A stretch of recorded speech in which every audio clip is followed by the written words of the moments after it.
On est aujourd'hui au sein de l'APB pour présenter les analyses macroéconomiques de l'agence pour la croissance économique de 2020 et 2021 auprès des banquiers, des structures de leasing et de l'ensemble des établissements financiers.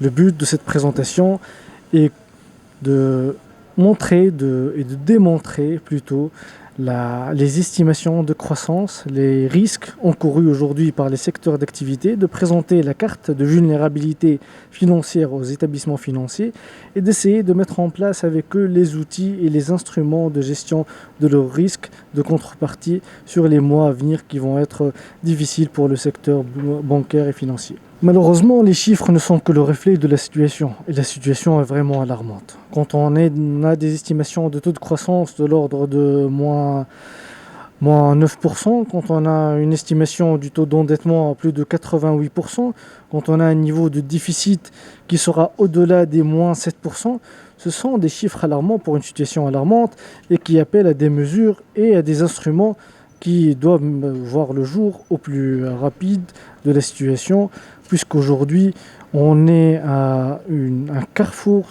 quasiment historique de l'histoire économique tunisienne, puisque sans réforme stratégique, sans réforme structurelle de l'économie tunisienne aujourd'hui, on sera dans un marasme très long-termiste avec malheureusement un coût social, politique et économique que la Tunisie supportera très difficilement.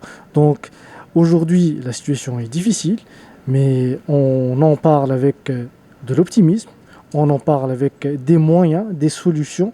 On en parle aussi avec une vision stratégique pour le pays, afin que les solutions structurelles, les réformes prennent enfin place et qu'après 10 ans difficiles sur le plan économique, on arrive à relancer durablement la machine et que la Tunisie retrouve sa place dans le monde économique. Pour les principales recommandations, il s'agira en premier lieu de redonner de la confiance.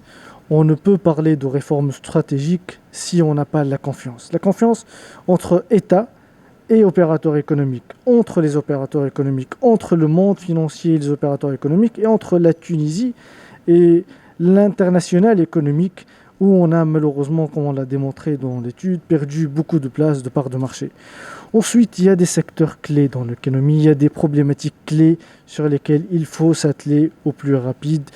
Au premier desquels reste la problématique du financement, qui est aujourd'hui une problématique majeure, une contrainte majeure pour l'investissement et la création de valeur ajoutée. La problématique du secteur agricole, auquel un soutien doit être mis en place en termes d'investissement, en termes technologiques, en termes administratifs.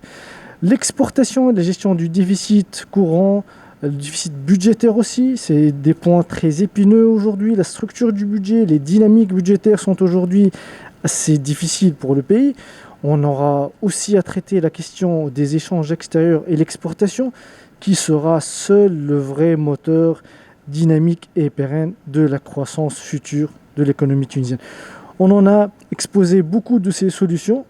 On espère que ces solutions soient reprises et on se met à disposition, comme on l'est toujours, comme on l'a toujours été, à disposition de nos interlocuteurs pour essayer de mettre en place ces solutions et d'aider un tant soit peu de notre solution à cet effort de reprise et cette croissance.